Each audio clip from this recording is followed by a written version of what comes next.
Bismillahir Rahmanir Rahim. Alhamdulillah Rabbil Alameen. Wa salatu wa salamu ala Rasulillahi wa ala alihi wa sahbihi ajma'in wa ba'd. So first off, taqabbal Allah minna wa minkum. Salih al-a'mal. Kull aam wa antum bi khair.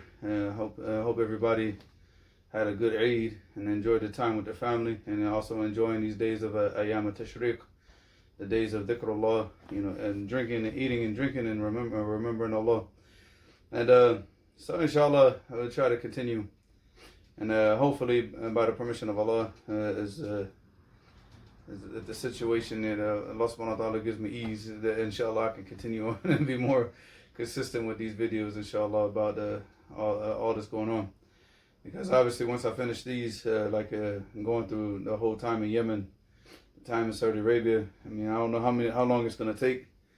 But then after that, inshallah, khalas, then I'll go back and go through each part of the earlier chapters, I guess, because all of this, it goes back to the stuff that I wrote in my book.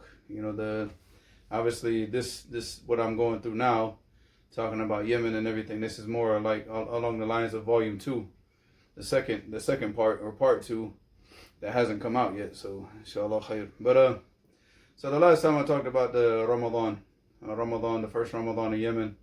And like I said, like I mentioned in the previous video, my whole concern was, it's not that, obviously Ramadan is a Shahr al-Ibadah, but, again, I had just gotten to Yemen. I want to start seeking knowledge. I want, and immediately, regardless of if you understand Arabic or you don't understand Arabic, it doesn't matter. You have to start sitting with the Sheikh, 3 times a day. That's mandatory. So, you go to the class, and, after Dhuhr, you have a class, and I mentioned this, it's like one day is Tafsir ibn Kathir, and the other day is Jami' al-Sahih, Mimma laysa fi Sahihain, the Sheikh Muqbil. Then you have the class after Asr, which is the Sahih Bukhari. You have to memorize the hadith. You have to memorize the hadith in Bukhari. If you're a foreigner, the Sheikh is a little bit lenient if the hadith is really long. In fact, he's lenient with a lot of the students if the hadith is really long. But other than that, everybody has to memorize the hadith with the chain of narration. Everybody. It doesn't matter. You just got here yesterday. You just got the Damaj yesterday. You have to memorize the hadith. So, all of these types of things we had to start, start getting going right away. So, and then, of course, between, I told you, like in Ramadan, after Salat al-Isha, we had the Dars Sahih Muslim, and then other books that the Sheikh was teaching that I mentioned in previous video. So this obviously is already going, and this is mandatory. So the whole issue now is obviously I'm sitting with the Sheikh, and going through Tafsir ibn Kathir, going through all these different books, and obviously studying Sahih Bukhari, which is my dream. I could care less about anything else in this dunya. But that was my dream, to sit down and study Sahih Bukhari with the Sheikh, to go through Sahih Bukhari. Because right before I left, before I got on the plane to leave, I had visited the brother Hassan, and it was in Dallas. We were in Arlington, Texas, but I'm not sure where he lived. If he lived in Arlington or if he lived in, because that area, there's like 3 cities all together. You got Arlington, you got Fort Worth, and you got Dallas, and they're all in the same vicinity. So I don't know where he lived at. I lived in Arlington, Texas at that time. He might have lived in Dallas, I don't know. But anyway, so we went and visited his apartment. This was the last day I was with Hudayfa, because Hudayfa traveled to Yemen before me. And as soon as we walked into the apartment of Hassan, this copy of, well, you probably can't see it on this video, but this copy of Fath al-Bari, which is the copy from Dar es Salaam, it was on a shelf as soon as you walk into the house. So the first thing that I noticed when I walked in was that, and I asked Hassan, I said, "What's this book?" And he said, "You don't need to worry about that." But obviously I could read Arabic. I just can't, I can't speak Arabic. I couldn't speak Arabic at the time, but I could read and understand a little bit. So I read it, and I said, "Man, this is the explanation of Sahih Bukhari." I was like, "MashaAllah, this is nice." I said, I was like, "Where you get this, man? I want to get this, right?" And I fell in love with the book. I became, so obsessed with it. So I was just like, I have to have this book. You know, didn't know why, didn't understand why. It's just, you know, those certain things that just come into the chest. And then, you know, so that's the first book that I bought. I mean, well, it wasn't the first book I bought when I got to Yemen, but it was the first book that I bought when I got to Ma'bar, was Fath al-Bari. Because I believe I mentioned that previously in the previous video, that when I was in Sana'a, that I actually went around and I bought the, you know, all the different books of the six books of Hadith. So I had the Matan of Bukhari, I had the Matan of Sahih Muslim, I had the Matan, you know, just the actual book. But then when I got to Ma'bar and I saw this copy of Fath al-Bari on the shelf, I said, I gotta get it. I gotta have it. I gotta have it. I mean, right now. So, and then to get the Damaj, and now I'm sitting down with the Sheikh studying Sahih Bukhari. So this is my dream come true. You know, I made it to the major leagues. You know, it's like, you know, made it to the pros. You know, so this is where I wanted to be at, but I couldn't understand what was going on. So of course, my whole thing at this time was just like, I have to, you know, I mean, I was obsessed with trying to learn the Arabic language before I even left America. I mean, that's all I could think about. That's all I could do. I mean, and that's why I tell the people, it's like, you know, that's this is how you know your level of how successful you're going to be in something is just how obsessed you are with it. Because, you know, you have to be obsessed to the point of like literally just, you know, making people hate you. Because this is the only thing that you could focus on. It's the only thing that you could talk about. You're not concerned about anything else in the whole world. I remember one time reading, and it was kind of interesting because this is the type of thing when you read about stuff all over the place, you know, you kind of pick up things from different places. There was a famous wrestler, what was his name? Dan Gable, I think his name, Dan Gable. So anyways, he was like one of the most famous wrestlers. I mean, I don't mean like this WWE garbage, I mean like an actual wrestler. So I mean, he was so strong. Like he used to defeated all the Russians, you know, in the World Championships and in the Olympics. Even, I mean, he defeated the Russians so badly back and this is back in the days where the Americans could not defeat the Russians in wrestling. But this guy comes along and he just destroys them. In fact, the Russians couldn't even score a point on him. You know, that's how bad it was. And the Russians got so angry, they're like, there's no way that this guy's even human. They had him drug tested before every match almost. You know, like he was the most drug tested athlete, a wrestler, you know, throughout the Olympics and even in other, you know, championship wrestling, you know, tournaments. You know, they hated him so much that they said, test him. They had to kept having him getting tested. When he finished with the Olympics, he became a coach at Iowa.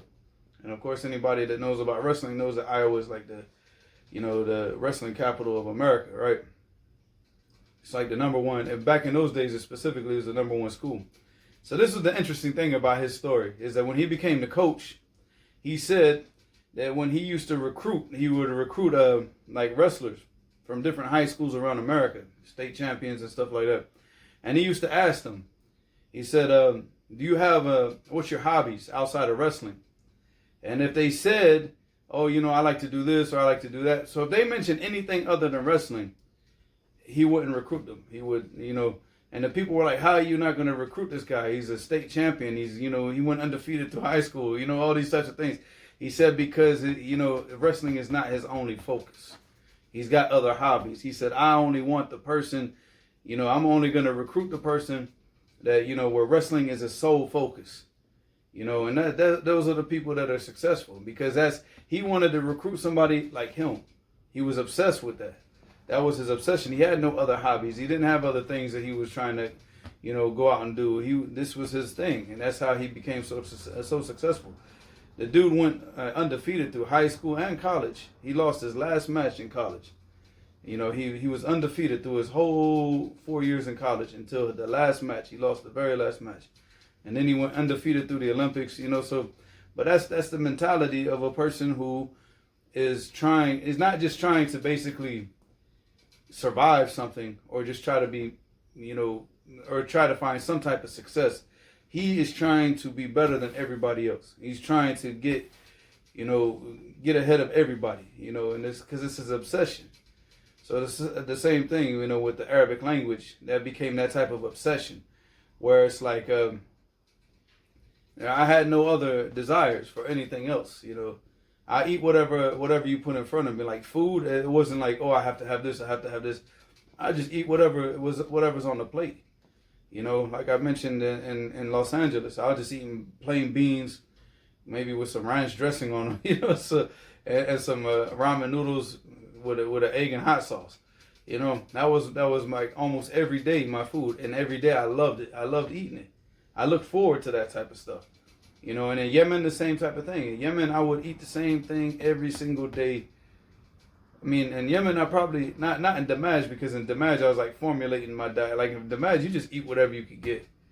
You know, and generally it's going to be like the same thing every day. But when I got the sun on and I started eating things that I wanted to eat, I ended up eating the same thing every day for almost 15 years, like the rest of the 15 years that I was in Yemen. You know, and carried that diet to Saudi Arabia. But then in Saudi Arabia, we started, you know, but that we'll get to later, inshallah. But that was the whole thing. Like, eating wasn't like an obsession. Friends were not, like, I could care less about people at the time. You know, my obsession was Arabic language and books. And then because all the books that I wanted, they're all in Arabic, so that made the obsession of the Arabic language even stronger. And it just got to the point, like I said, I could not, if I was around a person, if I was in the company of people that laugh too much, just like, ha ha, you know, just joking, I would never sit with those people again. I mean, that's how my mindset was at the time. And, you know, even though I was only 22, and obviously at 22, you're supposed to be all jovial and laughing and enjoying life, but I was not like that. I was really, really serious. And you know, because I had this obsession, this drive of like trying to, like, I want to memorize the Quran, but I also want to understand it. I want to learn the Arabic language. So everything outside of that, you know, it just became like, I don't see it. My mind just like saw it in that straight line. All the stuff off to the side, I did not even pay attention to it. Sitting in the classes with the sheikh just made that desire stronger. Because now here I am, fulfilling my dream of sitting with an alim from Ahl Sunnati wal Jama'ah, you know, a muhaddith, you know, and studying Sahih Bukhari, and not understanding anything that's going on. Memorizing the hadith of Sahih Bukhari, not understanding anything that's going on.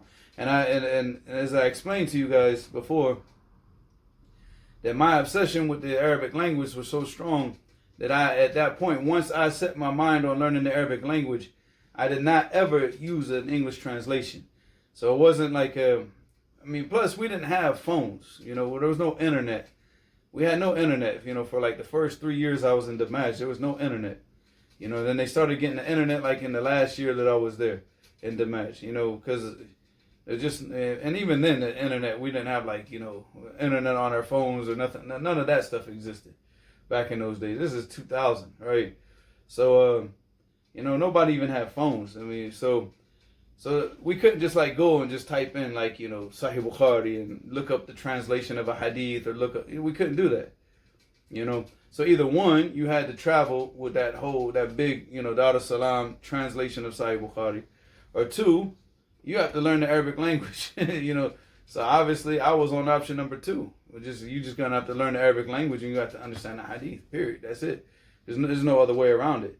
There's no translations. All we had was a Hans Weir dictionary that we could go and translate words. And then if I had problems trying to understand the hadith, I go to, like, you know, the brothers, you know, after Ramadan, when I started studying with the lessons with Abdul Hakim, which inshallah I'll probably get to in the next video, I used to sit next to Abdul Hakim for every lesson. So Abdul Hakim would, you know, explain the stuff to me, what was going on, what the sheikh was saying, you know. So Alhamdulillah, but at that time, you know, that's all you could do.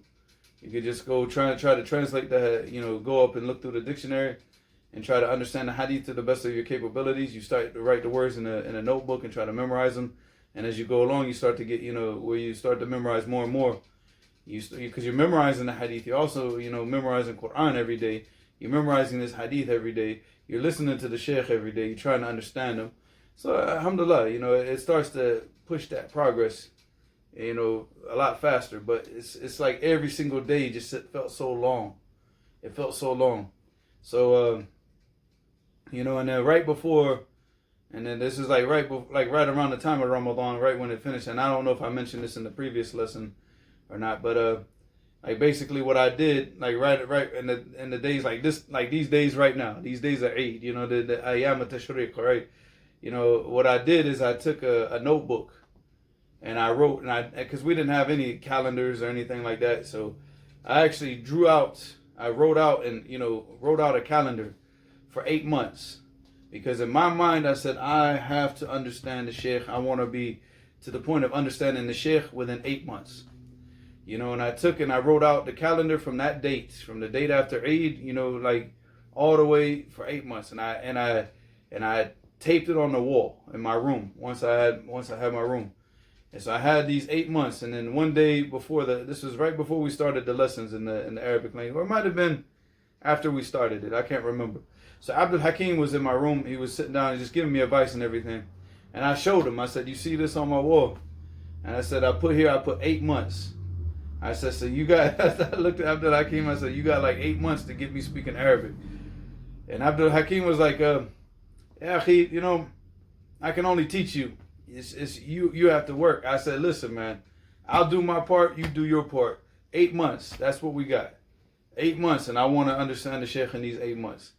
I said, and I reiterated, you do your part, I'm going to do the work. You don't worry about me.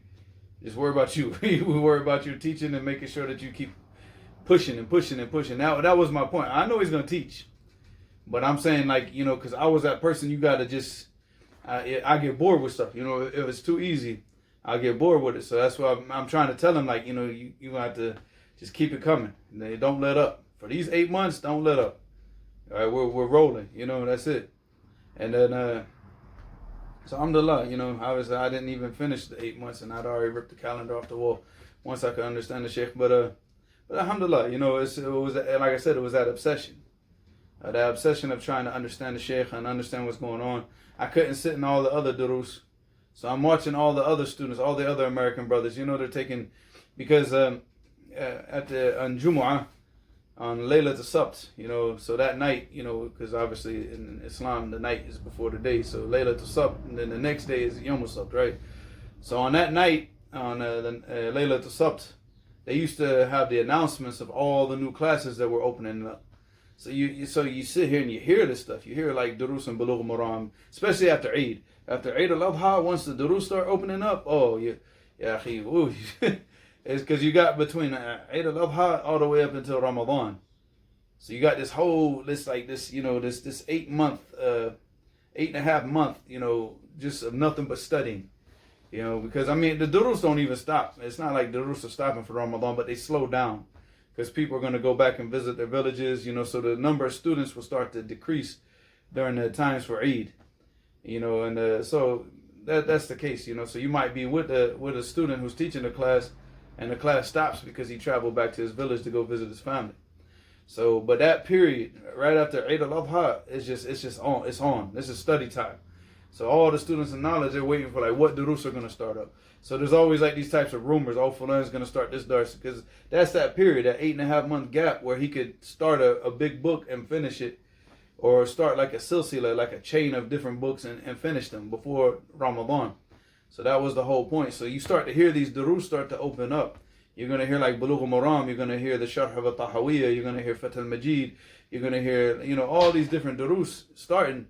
You can't get in them. You can't do anything, because you don't understand anything, So, you see what's going on. You see everything, because my thing too, I started memorizing at Arba'in and Nawawiyya when I was with Fareed. And then but I couldn't get a copy of Al-Arba'in, but I got the copy of the Arabic copy of Riyadh al-Salihin. So I just started to write out the hadith from there and start to memorize them. So obviously now I'm in Damaj, now I can get a copy of Al-Arba'in and Nawawiyya, the Matan of Rasul al-Thalatha, and all these. So I started, try to start memorizing that little by little also. So, and that's it, man. It's just like it was just, like I said, it was just an obsession of getting started. So I couldn't wait, like for me, like every day that I wasn't studying, that I wasn't learning something, that I didn't start to progress in the Arabic language, was just like a day that, I hated my life. I hated my life. If I did not benefit, if I felt like it was just a wasted day. So that it just got to the point, even like I said, where I couldn't even be around certain people that I was close to. And even though, Damaj is a lonely place, if being an American. Being an American who can't speak the language, it's a very lonely place. being American at that time, I was the only single American. So we had me, there was Abdul Hakim, there was Hakim, Abu Zainab, Amin, Abdullah McPhee, Allah yarhamu. Like, that was it. You had Shaker, is a brother from Canada. And you had Abdullah. Abdullah is a brother from Germany. Hussein was also there from Germany. And there was another brother from Germany, but I can't remember his name because he didn't stay that long. And you had brother Abu Saif from the Bahamas. You had Jamil from the Bahamas. All of them were married. So every one of those brothers were married. I was the only single American. We had some British brothers that were single, but I was the only single American. So you can't imagine. At that time, I had only been around one British person in my whole entire life. And that was in Jacksonville. This dude, he just came from England to Jacksonville, and he just wanted to go around America on a motorcycle. This is obviously, I wasn't practicing the deen at the time. So that's the only person I ever met from from Britain. So I didn't know how to get along. I didn't know, I didn't have that type of friendship with the British brothers at first. Later on, the British brothers became closer to me than the Americans. But at that time, because obviously the British, like I said, there were a lot more. Us Americans were very few. So it's very lonely. So then you can imagine these few brothers that I can be around, that I can talk to. But a lot of them, they're joking around, laughing, not taking things serious. Actually, I can't. I would rather be lonely. And I made that choice. I made the choice to be lonely just because I'm like, okay, it's just, I didn't like to laugh and the joking. I was on complete 100% serious mode. And everything that I talked about was about how can I get better? How can I learn the Arabic language faster? And that's all I wanted. That's all I was concerned about. Just studying and, so like I mentioned, I went to Nasser Abdul Hakim for advice during Ramadan. And he told me what to do, and I ended up writing out in a notebook almost half the book that we were studying before the class even started. Before the class even started, I already written out almost half the book. So all this is because it was an obsession, and that's how you're successful. You're successful. You look at that obsession like there's nothing else that matters. Nothing else matters. That has to be the number one only important goal in your life at that time. Is getting that Arabic language, getting that, because that's the key to everything. It's the key to everything. That's the key that opens up the door to understanding the Quran, to understanding the Sunnah, because again, everything that we do is to understand the Book of Allah. So when we read the Book of Allah, that we're reading it with basira. We sit down and we study Bukhari, we study Muslim, we study Jami' Sahih, Mimma Laysa fi Sahih, we study Tafsir, we study all of these books to do what? To understand the Quran. To understand the speech of Allah, to understand what Allah subhanahu wa ta'ala has commanded us. And then to avoid the things that He's prohibited us, and to worship Him correctly. That's all the whole point. So without the Arabic language, what are you going to do? Where you going with that? So that's the obsession. And that's it. And that's the only thing at that time that really mattered. If I had to give up anything, I would have given up whatever I had to give up just to get the Arabic language. That's how it was, I can't even express to you how bad I wanted that, and then it's and every single day, just hours and hours and hours. And even at night, if I couldn't go to sleep, I would sit there and try to play out and make up conversations in my head, sort of like daydreaming conversations until I fell asleep.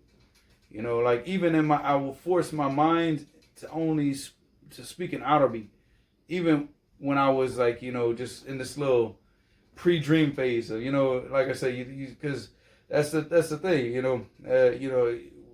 What I used to do when I was young, and I think this is the thing that we start to lose a lot as we get older, because we start to lose that real strong passion for things. But I used to always sit back and just imagine myself that this is how I'm going to be in 3 years from now, 4 years from now. And I sit there and play it out in my head until I fell asleep. Every single night I would do this. Every night I would do this. Because again, we didn't have anything, no distractions. We didn't have, right now I might, play an audio, muhadara, or play something, I play the Quran or something and fall asleep to that. No, but we didn't have that. We didn't have anything. There's no electricity. So again, we just, used to play the stuff out in my head. This is what I imagine. I'm gonna go back to America in 3-4 years, you know, and this is what it's gonna be like. This is the level I want to be at, and I'm playing the stuff out in my head, but only speaking in Arabic. I would force myself to only speak in Arabic, you know, and even when I was in my room, I would do that, you know, like if I was trying to cook something, I would sit there and actually try my best to just say it. I would be speaking out loud, like, you know, obviously just talking out loud. Somebody looked in the room and saw me, they'd think I was crazy. But I would literally just speak out loud every step that I was doing of cooking or doing whatever I was doing, whatever it was. You know, if I was cooking, then I would say, okay, الآن أنا أفتح الغاز وأنا أفور الماء وأنا, you know, it's like, you know, it's stupid, right? But this was all to get myself in that state of fluency.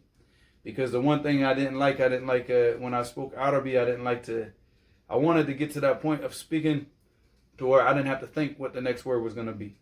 The language just kind of flowed out. It just flowed in like a, that fluent, and that's what fluency is. You know, fluency is when you get to that level where, you know, because you're not translating stuff in your head no more.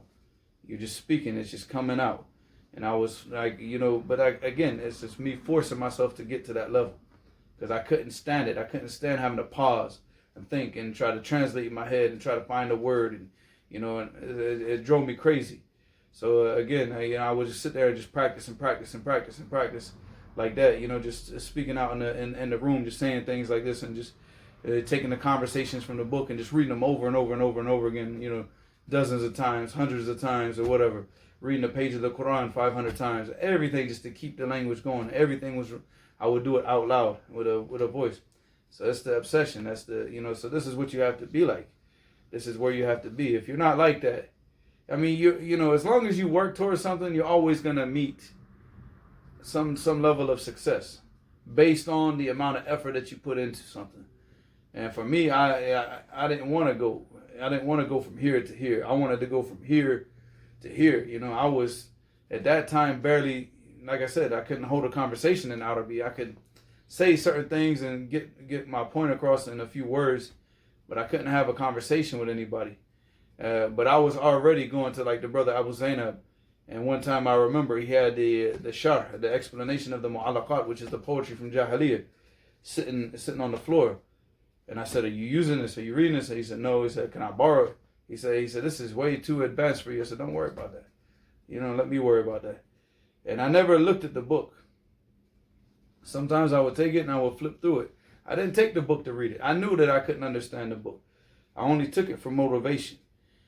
Because I would flip through the book and I would see all this beautiful Arabic poetry, you know, and I'd be like, it would just motivate me more and motivate me more. I said, I want to get to understand this. I want to be at the level where I can read through this and understand it. So again, it was just like, you know, you're taking everything and just using it to just drive you further and drive you more. And that's what I did without trying not to drive myself crazy.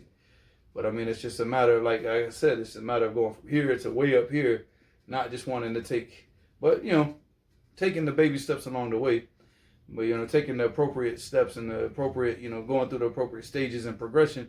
But at the same time, my mind was here. It wasn't down.